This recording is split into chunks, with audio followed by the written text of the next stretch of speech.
ભીલડી સામૂહિક આરોગ્ય કેન્દ્ર ખાતે ધારાસભ્ય કેશાજી ચૌહાણ તથા ભાજપ જિલ્લા પ્રમુખ કીર્તિસિંહ વાઘેલા અને આરોગ્ય અધિકારીઓની ઉપસ્થિતિમાં 14 દિયોદર વિધાનસભા મત વિસ્તારમાં સમાવિષ્ટ દિયોદર તાલુકાના તમામ ગામોના અને ડીસા તાલુકાના 17 ગામોના દિવ્યાંગ વ્યક્તિઓ માટેના સેવા કેમ્પનું આયોજન કરવામાં આવ્યું હતું।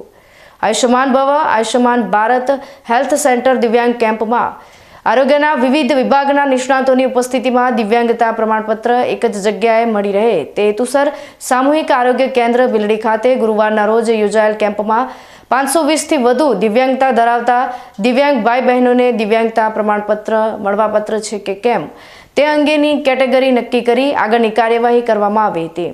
અને આગામી સમયમાં આ દિવ્યાંગ વ્યક્તિઓને પ્રમાણપત્ર મળવાની સાથે દિવ્યાંગ લાભાર્થીઓને લાભ મળવાપાત્ર રહેશે।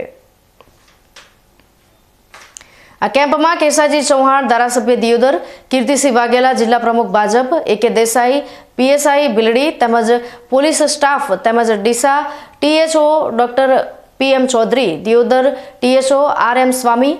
ભીલડી THC અધિક્ષક ડોક્ટર પ્રિયાંક પટેલ તેમજ ડોક્ટર નિસર્ગ જોશી તેમજ ભીલડી ભાજપ મંડળના પ્રમુખ પંતસિંહ સોલંકી, મહામંત્રી સુરેશભાઈ સિલ્વા તેમજ દિયોદર ભાજપ મંડળ સહિત હોદ્દેદારો અને કાર્યકરો, વેપારીઓ તથા આરોગ્ય વિભાગના કર્મચારીઓ બહોળી સંખ્યામાં દિવ્યાંગ ભાઈ બહેનો ઉપસ્થિત રહ્યા હતા। સાથે લાભાર્થીઓ માટે ચા પાણી તેમજ ભોજનની વ્યવસ્થા પણ કરવામાં આવી હતી।